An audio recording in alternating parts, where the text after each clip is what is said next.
ಪಾವನಾತ್ಮರೇ, ಧನ್ಯಾತ್ಮರೇ, ನಿಮ್ಮೆಲ್ಲರಲ್ಲಿಯೂ ಅನಂತ ಶರಣಾರ್ಥಿಗಳು. ನಾವು ಗುರುಗಳಂತ ಯಾರ್ಯಾರಿಗೆ ತಿಳ್ಕೊತೇವೋ ಜೀವನದೊಳಗೆ, ಬಳ್ಳಿ ಗುರುಡರು ಸೇರಿ ಹಳ್ಳವನ್ನು ಬಿದ್ದಂತೆ ಒಳ್ಳೆಯ ಗುರುವಿನ ಉಪದೇಶ ಇರದಿರೆ ಅದೆತ್ತಣದು ಮುಕ್ತಿ ಸರ್ವಜ್ಞ ಅಂದ ಸರ್ವಜ್ಞ.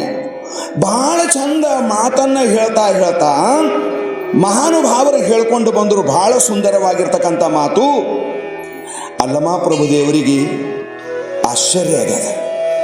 ಅವರೊಂದು ಮಾತನ್ನ ಪ್ರಯೋಗ ಮಾಡ್ತಾ ಇದ್ದಾರೆ. ಜಗದ ಜನವ ಹಿಡಿದು ಉಪದೇಶವ ಮಾಡಿದ ಗುರುವಿಂಗೆ ಆ ಉಪದೇಶ ಕೊಟ್ಟುಕೊಂಡು ಮಾರಿಗೆ ಹೋಗುವುದಲ್ಲದೆ ಅಲ್ಲಿ ನಿಜವೂ ಅಳವಡದು. ಸ್ಪಷ್ಟವಾಗಿದು ಅಲ್ಲಮ ಪ್ರಭುದೇವರ ಮಾತು. ಏನನ್ನ ಚಾಲು ಮಾಡಿದಾರ, ಜಗತ್ತಿನಾಗ ಭಾಳ ಜನ ಗುರು ಆಗಬೇಕು, ಗುರು ಅನಿಸ್ಕೋಬೇಕು ಅನ್ನುವಂಥದ್ದು ನಮ್ಮಂಥವ್ರೊಳಗೆ ಭಾಳ ಇರ್ತದೆ. ಏನಕ್ಕೇನ ಪ್ರಕಾರೇಣ ಮಾನೋ ಯಾ ನಹಿ ಮಾನೋ ಮೈ ತೇರ ಮಹಿಮಾನ್, ಇದು ನಮ್ಮ ಸ್ವಭಾವ ಇರ್ತದೆ. ಅದರ ಸಲುವಾಗಿ ಇಲ್ಲೊಂದು ಶಬ್ದ ಪ್ರಯೋಗ ಮಾಡ್ತಾ ಇದ್ದಾರ. ನೀವು ಬರೀ ಶಿಷ್ಯರಾಗ್ರಿ, ನೀವು ಬಂದು ಶಿಷ್ಯರಾಗ್ರಿ, ನೀವು ಬಂದು ಶಿಷ್ಯರಾಗ್ರಿ. ಅದಕ್ಕೊಂದು ಉದಾಹರಣೆ ಕೊಡ್ತಾರೆ ಭಾಳ ಚಂದ. ಕೆಸರಿನ ಕೊಡ ಮಾಡಿ ಹಂಗೆ ಇಟ್ಟಾರ, ಒಳಗೆ ನೀರು ಹಾಕಿದರ ಹರ್ಕೊಂಡು ಹೋಗ್ತದ. ಬೆಂಕ್ಯಾಗ ಸುಟ್ಟು ತಂದ್ರೆ ನೀರು ನಿಂದಿರ್ತಾವ. ನಿನ್ನ ಗಡಿಗೆ ಸುಟ್ಟದ ಇಲ್ಲ, ಸುಟ್ಟಿಲ್ಲ ಅಂದ್ರೆ ಬಾ ನನ್ನ ಶಿಷ್ಯ ಆಗು ಅಂತ ತಿಳ್ಕೊಂಡು ಕರ್ಕರ್ದು ಇದ್ದ ಕೆಲವೊಂದು ಜನ ಹಿಂಗಿರ್ತಾರ. ವಸೀಲಿ ಹಚ್ಚಿನೂ ಶಿಷ್ಯ ಮಾಡ್ಕೋತಾರೆ. ಅವ ದೊಡ್ಡ ಸಾಹುಕಾರ ಇರಬೇಕು, ದಾನ ಧರ್ಮ ಮಾಡವ ಇರಬೇಕು. ಅವ ಇಂಥವ್ ಇದ್ದ ಅಂದ್ರೆ ಇವ್ ವಿಚಾರ ಮಾಡ್ತಾನ, ಹೆಂಗಾರ ಮಾಡಿ ಅವನಿಗೆ ನಾ ಶಿಷ್ಯ ಮಾಡ್ಕೊಂಡ ಅಂದ್ರೆ ಕಂಡಾಬಟ್ಟಿ ರೊಕ್ಕ ಕೊಡ್ತಾನ ಅಂತ ತಿಳ್ಕೊಂಡು ಮನುಷ್ಯ ರೊಕ್ಕ ರೂಪಾಯಿ ಕೀರ್ತಿ ಪ್ರತಿಷ್ಠೆಗಾಗಿ ಗುರು ಆಗಬೇಕಂತ ಪ್ರಯತ್ನ ಮಾಡ್ತಾನ ಅಂತ ಅಲ್ಲಮ ಪ್ರಭುದೇವರು ಅಂತ ಅದಾರ. ಏಳು ಚಂದ ಅಂತಾರೆ ನೋಡ್ರಿ. ಜಗದ ಜನವ ಹಿಡಿದು ಉಪದೇಶವ ಮಾಡಿದ ಗುರುವಿಂಗೆ ಎಳೆದ ತಂದು ಭಕ್ತಿ ಇಲ್ಲದ ಶಿಷ್ಯಂಗೆ ಒತ್ತಿ ಕೊಟ್ಟ ಉಪದೇಶ ಬತ್ತಿದ ಕೆರೆ ಕೆಳಗೆ ರಾಜನ್ನ ಬಿತ್ತಿ ಬೆಳೆದಂತೆ ಸರ್ವಜ್ಞ ಅಂತಾನ. ಈ ಗದ್ದಿ ಕಳವಿ ಮಾಡ್ತಾರೆ ನೋಡ್ರಿ ಹೊಲದಾಗ. ಗದ್ದಿ ಕಳವಿ ಅಂತ ನೀರು ಬೇಕದ, ನೀರಿಲ್ಲ ಅಂದ್ರೆ ಆಗಂಗಿಲ್ಲ. ಆ ಕಳವಿ ಹೊಲದಾಗ ಹಮೇಶ 2 ಇಂಚು 3 ಇಂಚು ನೀರು ಇರ್ತಾವ. ಗದ್ದಿ ಕಳವಿ ಬೇರೆ, ಖುಲ್ಲ ಬೆಳೆದ ಬೇರೆ. ಆ ಹೊಲದಾಗ 2 ಇಂಚು 3 ಇಂಚು 2-3 ಇಂಚು ಸದಾ ನೀರು ಇರ್ಬೇಕು ಆ ಕಳವಿಗೆ, ಅಂದ್ರೆ ಬೆಳೀತದೆ, ಇಲ್ಲ ಅಂದ್ರೆ ಇಲ್ಲ. ಯಾವನೋ ಗದ್ದಿ ಮಾಡ್ಬೇಕಂತ ಹೊಲ ಎಲ್ಲ ರೆಡಿ ಮಾಡ್ದನಂತ, ಕೆರೆಯಾಗ ಒಂದು ಹನಿ ನೀರಿಲ್ಲಂತ, ಉಸ್ಕಿನಾಗ ತಂದು ಬಿತ್ತದನಂತ.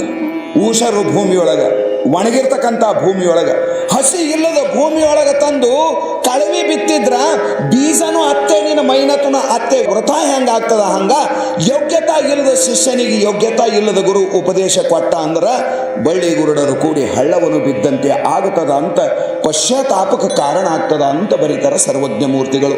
ಅದರ ಸಲುವಾಗಿ ಇಲ್ಲಿ ಭಾಳ ಚಂದ ಹೇಳಿದ್ರು ಅವರು. ಇಂಥವನಿಂದ ಅಂತರಂಗದಲ್ಲಿ ಜ್ಞಾನ ಉತ್ಪನ್ನ ಆಗಂಗಿಲ್ಲ.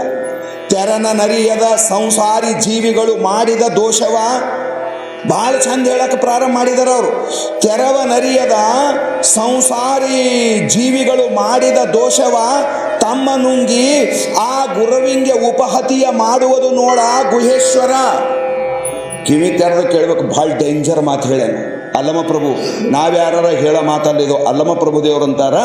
ಒಂದು ವೇಳೆ ನೀ ಜಬರ್ದಸ್ತಿ ಮಾಡಿ ಅದು ಕೆಟ್ಟ ಪಾಪಿ ಇರ್ತದ, 100 ಕೆಟ್ಟ ದಾರಿ ಹಿಡ್ದಾನವ, ರೊಕ್ಕ ಗಳಿಸೋ ಸಲುವಾಗಿ ಏನೇನೋ ವಾಮ ಮಾರ್ಗಗಳು ಹಿಡ್ದಾನ, ಎಷ್ಟೋ ಮಂದಿಗೆ ಧೋಕಾ ಮಾಡ್ತಾನ, ಎಷ್ಟೋ ಮಂದಿ ಹೊಲ ಮನೆ ನುಂಗುತ್ತಾನ, ಏನೇನೋ ಮಾಡ್ತಾನ. ಆದ್ರೆ ಸಾವುಕಾರನ ಏನೇನೋ ಗಡಬಡ ಮಾಡಿ ಸಾವುಕಾರಾಗ್ಯಾನ. ಆ ಸಾವುಕಾರಗೆ ಶಿಷ್ಯ ಮಾಡ್ಕೋಬೇಕಂತ ಇವನೊಳಗೆ ಲಾಲಚ ಅದ. ಯಾರಿಗೆ? ಗುರುವಿನೊಳಗೆ. ಇವಂದೇನು ಮತಲಬ ಅದ ಅಂದ್ರೆ, ಇವನಿಗೆ ಮಾಡ್ಕೊಂಡ ಅಂದ್ರೆ ಬಂಗಾರ ಕೊಡ್ತಾನ, ಬೆಳ್ಳಿ ಕೊಡ್ತಾನ, 1-2 ಎಕರೆ ಹೊಲ ಕೊಡ್ತಾನ. ನಮ್ಮ ಗುರುಗಳು ಇವ್ರಂತ ಅವ 4 ಮಂದಿಯಾಗ ಹೇಳ್ದ ಅಂದ್ರೆ ಶಿಷ್ಯ ದೊಡ್ಡವಿದ್ದ ಅಂದ್ರೆ ನಾ ಆಟೋಮೆಟಿಕ್ ದೊಡ್ಡವ ಆಯ್ತಾ ಅಂತ ಇದ್ರ ಖೋಪಡಿ ಆಗ. ಇದು ಡೇಂಜರ್ ಇಲ್ರಿ ಸುದ್ದಿ, ಇದು ಡೇಂಜರ್ ಇಲ್ಲ. ಅದರ ಸಲುವಾಗಿ ಇಲ್ಲೇನು ಹೇಳ್ತಾರೆ ಅಲ್ಲಮ ಪ್ರಭುದೇವರು, ಸಂಸಾರದಾಗ ಮಾಡಬಾರ್ದ ಪಾಪ ಮಾಡ್ಯಾದ, ಅದ್ರೊಳಗೆ ಯೋಗ್ಯತನೇ ಇಲ್ಲ. ನೀ ಅದಕ್ಕೆ ಜಬರ್ದಸ್ತಿಲಿ ಯಾರ್ದಾರ ವಸೀಲ ಹಚ್ಚಿ ನೀ ಗುರು ಆದಿ ಅಂದ್ರೆ ಗುರು ಆಗ ಅವನಿಗೆ ದೊಡ್ಡ ಜವಾಬ್ದಾರಿ ಅದ. ಏನಂತ ಜವಾಬ್ದಾರಿ ಅದ ಅಂದ್ರೆ ಅವನು ಪಾಪ ಕಳೆಯುವಷ್ಟು ತಪಸ್ಸು ನಿನ್ನ ಬಳಿ ಇರಬೇಕು. ಅವನಿಗೆ ನೀ ಯಾವಾಗ ಶಿಷ್ಯ ಮಾಡ್ಕೋತಿ ಅಂದ್ರೆ ರೊಕ್ಕ ರೂಪಾಯಿ ನೋಡಲ್ಲ, ಅವನು ಪಾಪ ಕಳೆಯುವಂಥ ತಾಕತ್ತು ನಿನ್ನ ಹೃದಯ ಕದನ ಇಲ್ಲ, ಮೊದಲು ನೋಡ್ಕೋ.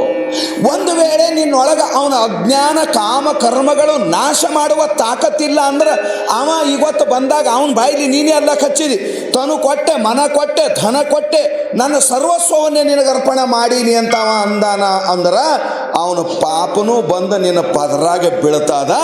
ಅವನ ಪಾಪಕ್ಕೆ ಹವದಾನಿ ಆದಿ, ಅವನ ಪಾಪ ನಿನ್ನ ಹೆಗಲ ಮೇಲೆ ಇಟ್ಟವ ಬರೀ ಆದ. ಶಿಷ್ಯನ ಪಾಪ ಹೊತ್ಕೊಂಡು ನೀನು ನರಕಕ್ಕೆ ಹೋಗ್ಬೇಕಾಗಿತ್ತು, ಖಬರ್ದಾರ್ ಅಂತಾರ. ಯಾರು? ಅಲ್ಲಮ ಪ್ರಭುದೇವ್ರ ಮಾತಿದು, ಅಲ್ಲಮ ಪ್ರಭುದೇವ್ರ ಮಾತು. ಯಾರೇ ಸುಮ್ಮನೆ ಹಾದಿಗೆ ಹೋಗೋರು ಹೇಳಿಲ್ರಿ, ಇದು ಅಲ್ಲಮ ಪ್ರಭುದೇವ್ರ ಮಾತದ. ಏಟು ಖತರ್ನಾಕ್, ಏಟು ಡೇಂಜರ್ ಮಾತು. ಇಂಥ ಮಾತು ಹೇಳಬೇಕಾದ್ರೂ ಹೃದಯಕ್ಕೆ ತಾಕತ್ತು ಬೇಕು, ಮಜಬೂರಿ ಮುಲಾಜಿಯಿಂದ ಆಡುವಂಥ ಮಾತುಗಳಲ್ಲಿ ಇವು. ಅದರ ಸಲುವಾಗಿ ಇಲ್ಲಿ ಹೇಳ್ತಾ ಇದ್ದಾನ, ಅಂಥ ಶಿಷ್ಯ ಆ ಗುರುವಿಂಗೆ ಉಪಹತಿಯ ಮಾಡುವುದು ನೋಡ. ಏನು? ಅವ ಶಿಷ್ಯ ಮಾಡಿರ್ತಕ್ಕಂಥ ಪಾಪು ಇವನು ಕೊಳ್ಳಿಗೆ ಬಂದು ಬೀಳ್ತದ ಅಂತ ತಿಳ್ಕೊಂಡು ಗುಹೇಶ್ವರ ತಾನಿಟ್ಟ ಬೇತಾಳ ತನ್ನನ್ನೇ ತಿಂದಡೆ ಬೇಕು ಬೇಡ ಎನಲುಂಟೆ ಅನ್ನವ. ಇದು ಅಲ್ಲಮ ಪ್ರಭುದೇವರು ಕೊನೆಗೆ ವಚನ ಕನ್ಕ್ಲೂಷನ್ಗೆ ಬರ್ತಾರೆ. ಏನಂತ ಕನ್ಕ್ಲೂಷನ್ಗೆ ಬರ್ತಾರ ಅವರು ಅಂದ್ರೆ ಏಟು ಮಜಾ ಮಾತು ಹೇಳಿದ್ರು ನೋಡ್ರಿ. ಅವರು ಏನಂತ ಅದಾರಂದ್ರೆ, ನೀ ಏನಾರ ಮಾಡಿ ಈಗ ಅಂತಾರೆ ನೋಡ್ರಿ, ತಾ ಸಲುವಿದ ನಾಯಿ ತಾನಿಗೆ ಕಚ್ಚತು, ಹಾವಿಗೆ ಹಾಲೆರೆದರೇನು ಫಲ. ಇವೆಲ್ಲ ಮಾತುಗಳು ನೀವು ಕೇಳಿರಬೇಕು. ಹಾವಿಗೆ ಹಾಲೆರೆದರೇನು ಫಲ ಅಂತ ಏನಂತಾರಲ್ಲ ಮಹಾನುಭಾವರು. ಅದರ ಸಲುವಾಗಿ ನೀವು ಎಚ್ಚರದಿಂದ ಈ ಮಾತನ್ನೇ ಕೇಳಬೇಕು. ಪ್ರಪಂಚದೊಳಗ ಶಿಷ್ಯನ ಹವಾಲ ತಗೋಬೇಕಾದ್ರ ಗುರು ಬರೀ ಅವನ ರೊಕ್ಕ ರೂಪಾಯಿ ಒಪ್ಪಿಸ್ದ ಅಂದ್ರೆ ಆಗಂಗಿಲ್ಲ. ಅದರ ಜೊತೆಗೆ ಅವನ ಅನಂತ ಜನ್ಮದ ಕರ್ಮನೂ ನಿನ್ನ ಉಡಿಯಾಗ ಹಾಕ್ತಾನ. ನಿನ್ನೊಳಗೆ ಆ ಪಾಪ ಸುಡುವಂಥ ತಾಕತ್ತಿಲ್ಲ ಅಂದ್ರೆ ಅವ ಮಾಡಿದ ನಿನ್ನ ಕೊಳ್ಳಿಗೆ ಹಾಕೊಂಡು ನಿನ್ನ ನರಕಕ್ಕೆ ಹೋಗುವಂಥ ಪಾಳಿ ಬರ್ತದ ಅಂತ ತಿಳ್ಕೊಂಡು ಶಾಸ್ತ್ರದೊಳಗೆ ಬಹಳ ಸುಂದರವಾಗಿ ಹೇಳ್ಕೊಂಡು ಬಂದಿದ್ದಾರೆ.